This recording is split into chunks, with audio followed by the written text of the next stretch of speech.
Welcome to another episode of Dominant Mets Nation Offseason Central, episode 6. And you know what, folks? We got a lot of episodes coming at you. It's a very busy time of year, as we all know. This free agency, we have rumors galore. We have players opting out. We have agents making demands.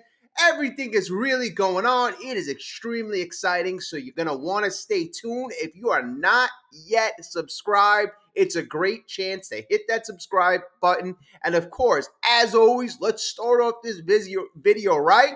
Smash that like button. I appreciate each and every one of your comments in our last videos. We've been having a lot of fun here, and I do appreciate it. If I haven't got a chance to answer your comment, believe me, I have seen 99% of the comments. Thank you so much for your contributions. We have a lot of fun. This is an interactive channel, and I thank you personally for that. All right, so let's get into today's topic, and I think it is extremely significant. And, some may say it's underrated, but Mr. Sean Manaea was, and I know we talk about Lindor. I know we talk about a lot of different catalysts for why this team turned around. But Sean Manaea's importance to this team cannot be underrated, cannot be understated. So let's look at Sean Manaea's situation. After we look at Sean Manaea's situation, we are going to look at the top 10 starting pitching free agents. We're going to look at a list. We'll see what options out there are, and then we'll just look at some other potential options as well. Okay, folks, let's get going. Sean Manaea. Okay, so it turns out Sean Manaea, obviously the left-hander, is planning to opt out of the second year of his contract. This, according to Anthony DiComo. Manaea signed that 2-year contract, $28 million deal with New York last winter. It contained a player option for the 2025 season, and now he's going to leave $13.5 million on the table in search for a longer and more lucrative guarantee this offseason. Basically, he's a virtual lock to receive that $21 million qualifying offer, but it's overwhelmingly likely that he'll decline it in pursuit of a long-term pack. Now, let us break this down, because this is very important. Okay, the Mets, no doubt about it, great signing. Freaking phenomenal signing. And, they got him for a very good contract, $28 million, 2-year deal. Essentially, we gave him, $13.5 million last year. $13.5 million. Sean Manaea pitched like an ace last year.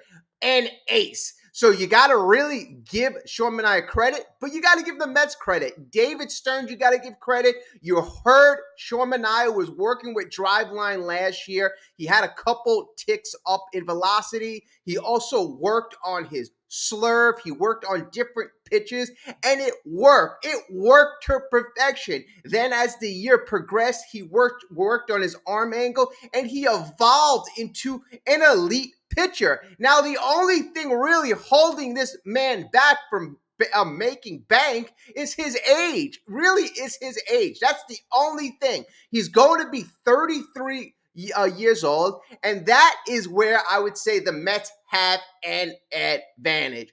So, we do have an advantage in that respect because a lot of teams don't want to take a risk. Plus, the Mets also have an advantage because we know what works with Manaea. We know how he was successful. He's 32 years old, and he hasn't really had a season like this before. So we know what works. We know how this guy ticks. So the Mets have a heck of a lot of advantage. Also, too, when they give him the qualifying offer and he turns it down, we also do get that draft pick. So this signing, let's say worst case scenario, you give the Mets credit for turning Sean Manaea into a draft pick. So I give him credit for that, but still, I'm not giving up hope on signing Sean Manaea because I still think there's a good shot that we will sign Sean Manaea. All right, so Manaea's decision could come as a little bit of a surprise. The 2-year pact that he linked in Queens came as his second free agency foray. Since reaching the open market on the heels of the 2022 season, he signed a pair of 2-year contracts with opt-outs after year one, showing a willingness to bet on himself and the confidence that he'll eventually land a longer-term contract. Given the strength of his 2024 campaign, he's now likely to find a guarantee of at least 3 years of free agency. So we see Sean Manaea has been at this point a couple times in his career, and he's been looking for that long-term contract. He hasn't gotten that guarantee. He hasn't really showed teams that he is worth giving that long-term. Now, this 2024, campaign, he's really turned it on to a different level. Yes, he's older, but 3 years looks like it will be feasible for teams. Entering the 2024 season, Manaea was viewed as something of a veteran stabilizer for the Mets rotation. New York's president of baseball operations, David Stearns, made a series of short-term acquisitions in the rotation, as we know. Luis Severino also inked a 1-year deal. Adrian Houser was acquired from the Brewers in an effort to patch things over in what most expected to be a transitional year for the Mets. Instead, the Amazons romped through the season's final 4 months as the sport's hottest team and rode that momentum all the way to the NLCS. Wow, amazing. Luis Severino, Sean Manaea signed as stopgap pitchers, and those 2 pitchers were in the top 3 of your rotation that were just 2 games short of making the World Series. Isn't that something? Manaea's success was a huge part of that run, obviously. The 6'5", 245-pound southpaw pitched a career-high innings, almost 182 innings in the regular season, and he worked a sharp 3.47 ERA. He fanned 1/4 of his opponents, issued walks at a solid clips, 8.5%, and avoided home runs. He had a good home run ratio. He didn't really give up that many home runs. Solid as the year-long numbers were, it was the second half where Manaea really took off, and he really looked like that ace. Manaea altered his throwing motion midseason, closely resembling the delivery of likely NL Cy Young Award winner Chris Sale. And at the suggestion of pitching coach Jeremy Hefner, began a unique pregame workout wherein he throws to the opposite mound in the bullpen while warming up. And, I remember seeing that. And I'm like, that's great. That's great. I didn't realize Jeremy Hefner was the one who suggested that. But in the bullpen, instead of throwing to the catcher directly in front of you, he throws to the catcher where normally the next pitcher would warm up. So it worked. It worked. The transformation was nearly immediate. Over the final 2+ months of the year, just how good was Manaea? Manaea pitched to a 3.09 ERA with an improved 29% strikeout rate versus a 6.2 walk rate. Strikeout rate went up from the beginning of the year and walk rate went down. That's usually a recipe for success, and as we saw, it definitely was. He ditched his cutter entirely. He eventually ditched his four-seamer as well, all in the same of throwing more sinkers, more sliders, pitches with more movement and better location. Movement, location, success. Opponents had an average of 89.2 miles per hour off the bat against him. Prior to the changes, he posted a 40.8% hard hit rate per StatCast. Down the stretch, those numbers plummeted to 87.5. So, folks, in the beginning of the year, they were almost hitting the ball 90 miles per hour off the bat. Then, as he did these changes, the hard hit ratio went to 87.5 miles per hour off the bat. That is a huge difference, and that makes, all the difference in the world. When batters hit the ball harder or pitchers, usually bad things happen, but they did not make good contact off Manaea, and he did certainly figure something out. You saw it even in the NLCS. Some of those at-bats in game 2 against Ohtani, he made Ohtani look, I don't want to say normal, but he just made Ohtani look silly. He made Ohtani certainly look silly. Manaea's excellence carried on through the 3 postseason starts, but he finally ran into the wall in that final game of the year, surrendering 5 runs in just 2 innings in that Game 6 loss to the eventual World Series Dodgers. And in my opinion, he just ran out of gas. He certainly ran out of gas. Manaea will market not only a career-high workload, but also new altered mechanics and a tweaked repertoire that led to his late season surge. He'll turn 33 in February, so this next year will be his age 33 season, which will make anything longer than a 4-year deal extraordinarily unlikely. But a 3 or 4 year pact at a strong annual value should be on the table. The Mets are in the market for multiple starting pitchers and will surely have interest in retaining the big lefty.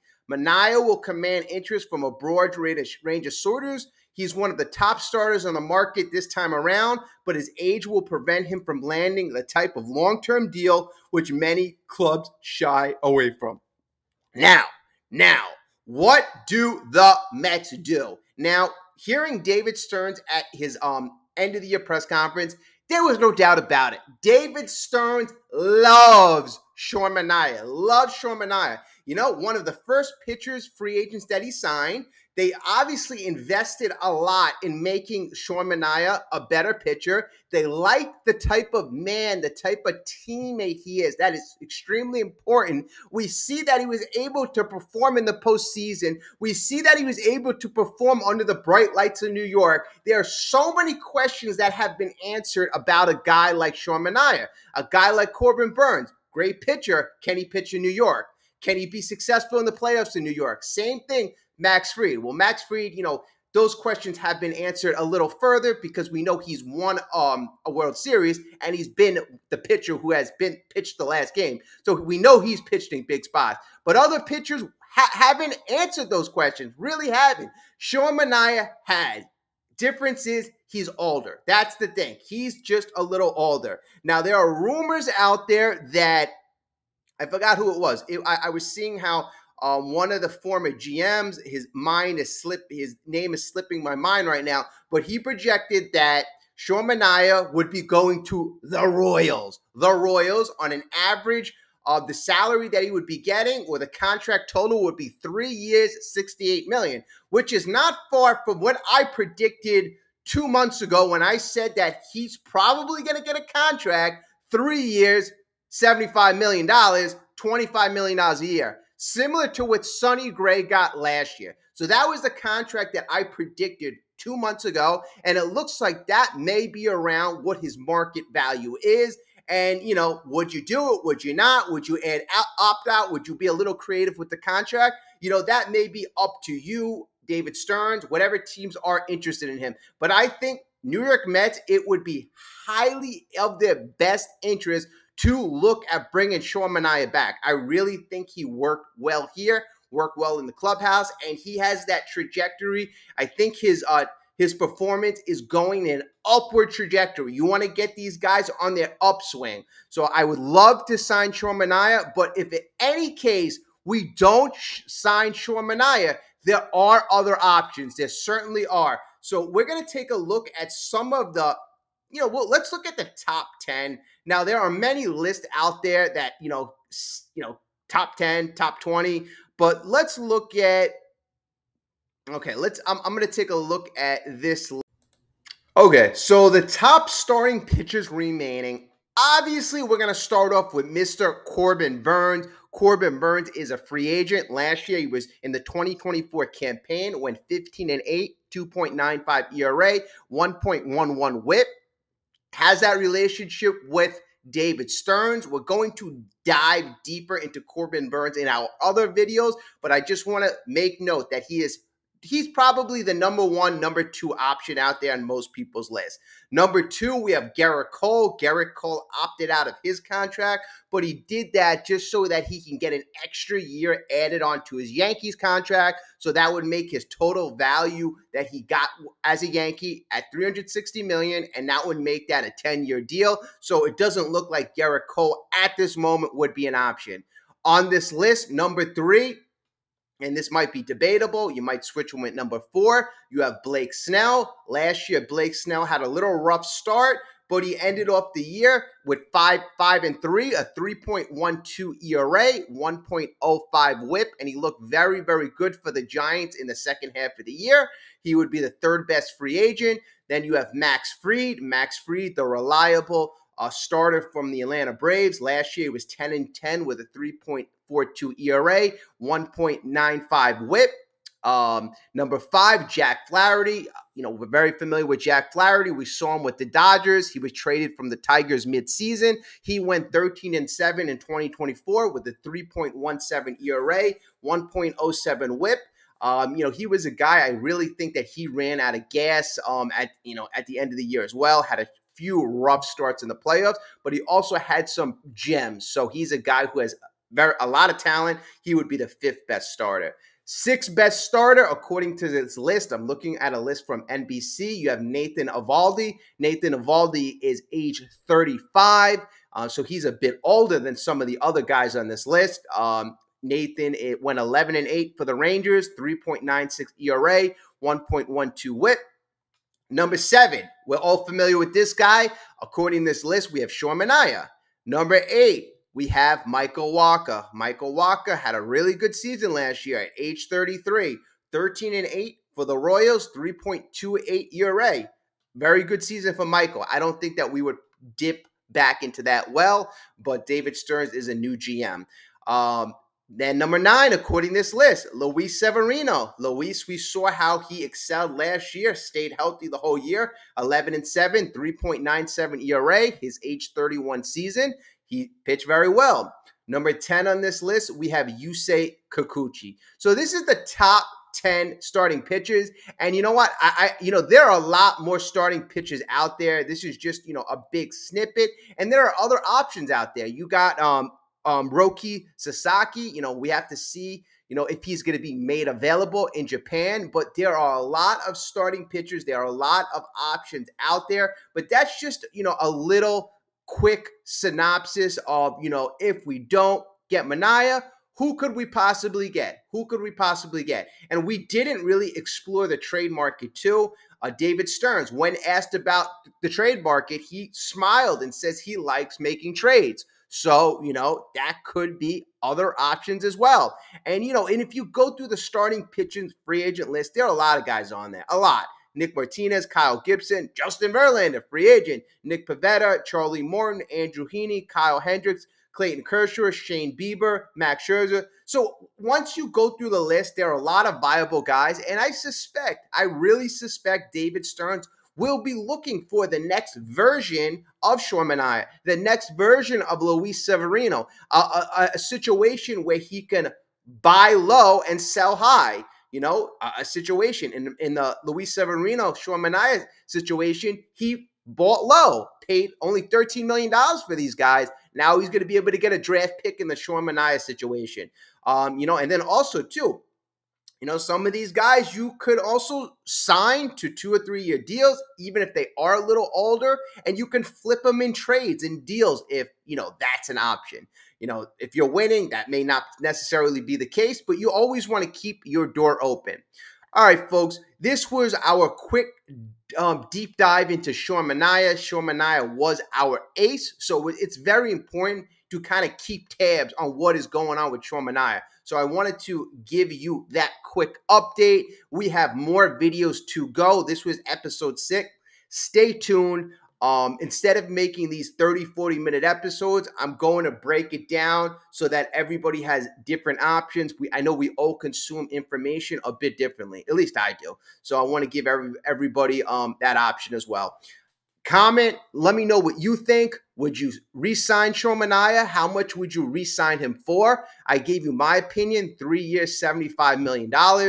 If you go to a 4-year deal, that would most likely mean that the $25 million that you're paying him per year would go down. So that's how contracts usually work.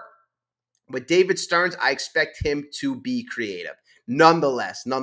So if you didn't get a chance to like and subscribe, do yourself a favor. Like, subscribe, just so that you'll be able to be informed when our new content is out. And again, I can't say thank you enough. I appreciate each and every one of you. You make this so much more fun than it is. You make this so much more fun. The off season, I always enjoy it, but I've been enjoying it a lot more with you guys. All right, folks, have a great day, and I will speak to you soon. Let's go Mets.